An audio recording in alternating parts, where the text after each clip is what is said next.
from the makers of cold water Omo. In Emma Peel's apartment, she poured coffee for John Steed.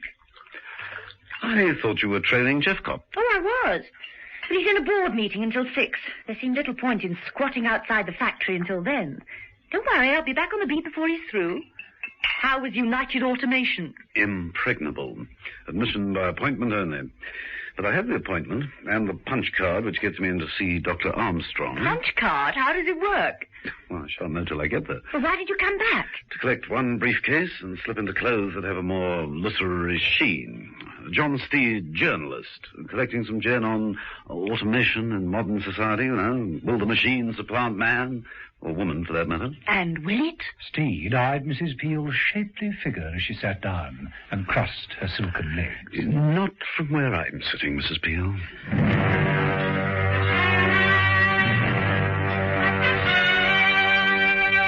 The Avengers.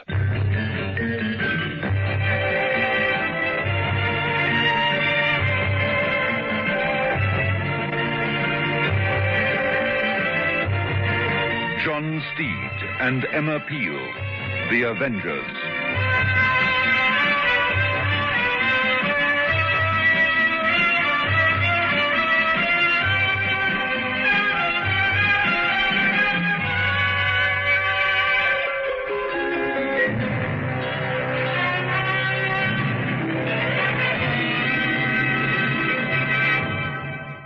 Cold water Omo has really powerful cleaning action. Mrs. Senior discovered this. My husband wears overalls to work, and they come back very sort of greasy and dirty.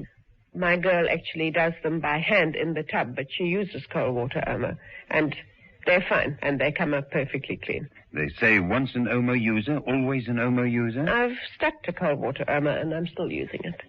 It's the strongest washing powder I've used. Cold water Omo cleans best. Shirley Ann Field chooses Lux for her complexion. I always use Lux. I find it so very rich and creamy, and I love the perfume. Like Shirley Ann, choose Lux for your complexion. Lux, a beauty treatment as you bathe.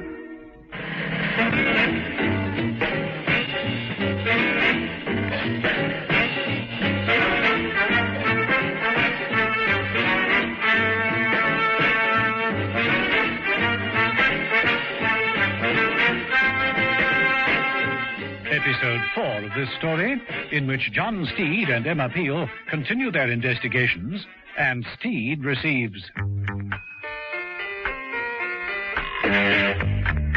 a deadly gift. John Steed took himself off to the offices of United Automation. He had consulted Roger Gilbert, a forthright and friendly scientist and administrator, who had given him the full background on Dr. Armstrong, who managed the firm. Dr. Armstrong was an ex-ministry man and something of an inventor. From what he'd been told, Steed formed the hunch that Armstrong was all-important and connected with the deaths of the 4 men who appeared to have been chopped down by a karate expert. Steed was looking forward to the meeting. The offices of United Automation seemed deserted.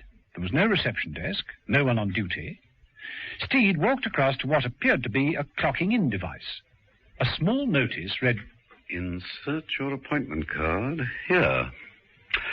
Well, with pleasure.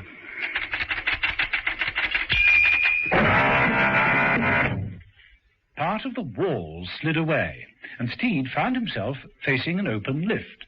An automatic voice said, "Enter the lift, please." Steed looked around with interest. The lift was lined with padded leather and included rows of buttons, with one marked Assembly Shop. Steed was tempted to push the button, but before he could make up his mind, the lift stopped. The doors slid back and revealed a library. Books lined 3 walls from floor to ceiling. The 4th wall consisted of a large electronic computer, impressively arrayed with complex dials and indicators. Above the desk of the computer was a wide radar scanning screen and 2 television monitoring screens. As Steed moved over to these with a great deal of interest, the door near the computer opened. Dr. Armstrong entered in a special automatic chair, which carried him swiftly the length of the room and stopped behind a large desk. Mr. Steed? Yes, Dr. Armstrong. Please stay where you are. My infirmity in no way impedes my activity. Armstrong made a few adjustments to dials on the armrest of the chair. The chair slid neatly forward and came to rest in front of Steed. Armstrong extended an arm from under a travelling rug and proffered a fleshy hand. How do you do? I'm afraid you'll have to be brief, but please sit down. Steed looked around for something to sit on. A leather chair suddenly appeared from the floor. This is the age of the push button, Mr. Steed. My factory is entirely automated. Well, the appointment card is rather neat, but couldn't it be duplicated? It's recoded for every visitor. You've no staff at all? Only for maintenance and for sales. As a journalist, you'll appreciate that we human beings are, well, fallible, temperamental, and so often unreliable.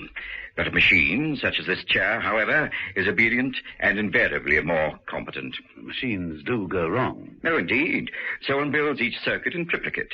Failure can be rectified automatically without the risk of, shall we say, hemorrhage or surgery. A perfect, trouble-free labor force available at one's fingertips, as you can see. Armstrong's podgy fingers lifted the arm of Steed's chair, revealing a set of controls. He pressed various buttons. Security. Steel shutters over the doors. Efficiency.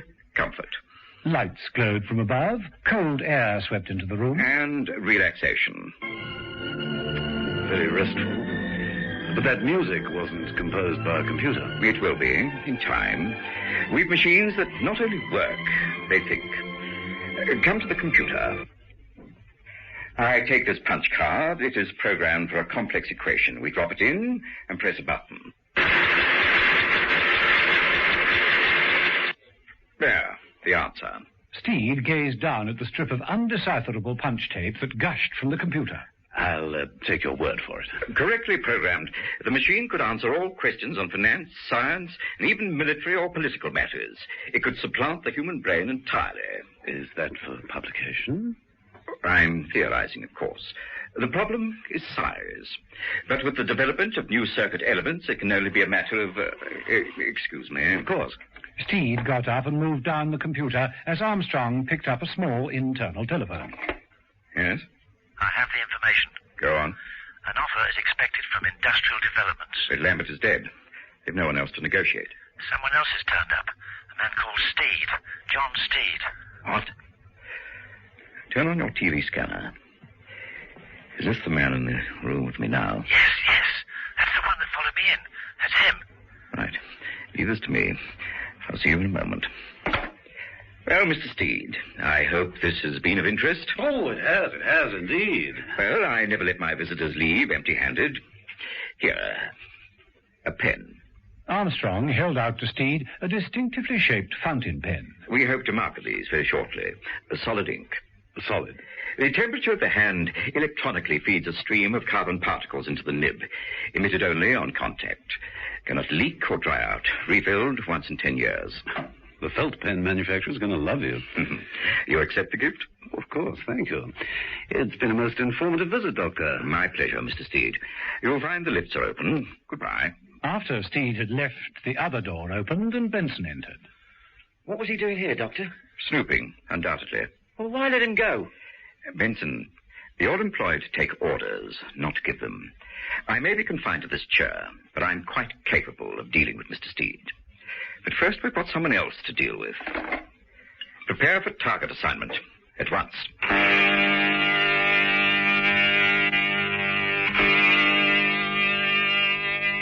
In the office of Jeffcott Products, Jeffcott himself was also on the telephone. He was making a few notes on a pad as he spoke, using a very distinctively shaped fountain pen. Yes.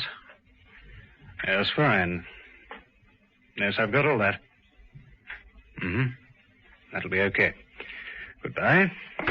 Jeffcott replaced the telephone and leaned back in the chair, toying with the pen. Then he rose to his feet, slipped the pen into his top pocket, switched off the table lamp, and prepared to leave. Outside, in Emma Peel's car, Steed said, He's taking his time. That light went off some minutes ago. No other exit? Well, there's the warehouse, but his car's parked out front. Let's go and have a look inside, shall we, Mrs. Peel? Well, there's no future in this. How do we get in, though? Knock on the door or break in? Keys, Mrs. Peel. Keys. All locks are illusionary. Remember my sleight of hand? Come on. A few minutes later, Steed was working on the front door. If it's bolted from the inside, that's not going to do you a great deal of good. He hasn't come out. It's reasonable to assume that it's just on this one lock. There we are. After you, Mrs. Peel, you know the layout. Thank you. Better try without any light. The passageway here leads down to the showroom. Most of the front section is given over to electronic toys. This way. I wonder how much of this toy business is genuine. How much is a cover for other activities? Well, toys and karate don't seem to go together. Or do they? Jeff Cott is a man of many interests and... Oh, Steed, who had been following Mrs. Peel through the darkened showroom, had been careful not to disturb any of the toys, but he tripped. His foot shot out and hit a large doll, knocking it over. I love you. I love you. I really do. Oh, I love you. Steed, you never told me before in so many words. The devil just shut the thing up. Let me do it. Only girls should play with dolls. Here, give it to me. Oh, very effective. Come on, but be careful this time. We could have disturbed... Wait. Listen.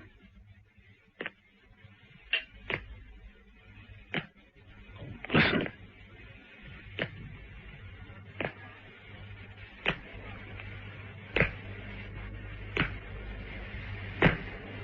What the devil? It's coming from above.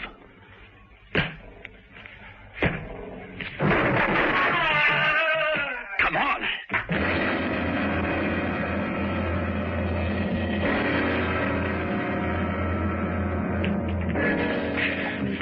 Through here. Wait. Light. Over there, Steed. Mrs. Peel pointed at Jeffcott's legs protruding from the back of the desk. Steed moved over, swinging the desk lamp downwards. Looks as though he's been hit by a 5-ton truck. But who could... I mean, he was a karate expert. Well, apparently not expert enough. Steed, look at that wall. They both stared at the far wall. There was a large splintered gap in the wooden partition leading to the warehouse. It was exactly as though a man of at least 7 feet tall had walked straight through it. King-sized karate, Steve?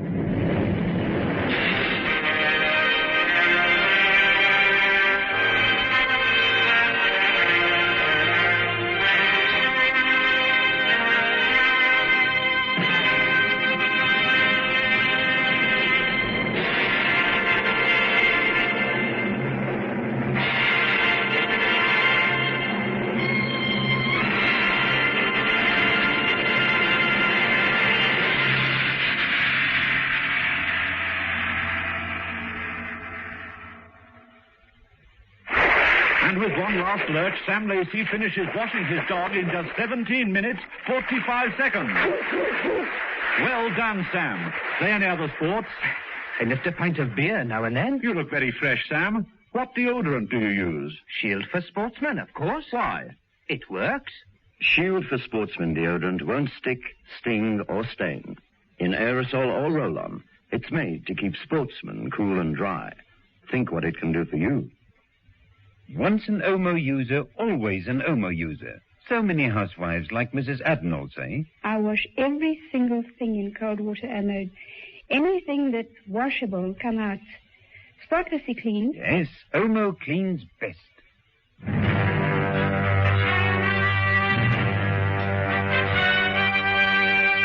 The Avengers.